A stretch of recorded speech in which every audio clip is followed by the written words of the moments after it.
ओए भाग मान्छे ल खोइ कहाँ मान्छे खोइ ल ओए छिटो भाग आज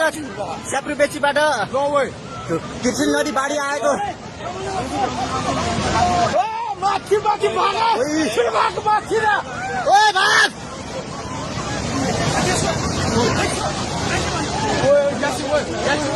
धेरै नै ठुलो आएको छ अचानक विपत्ति आयो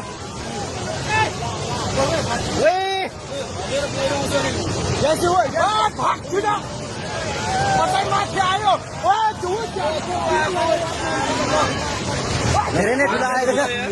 ओए भाग ओए छिटो भाग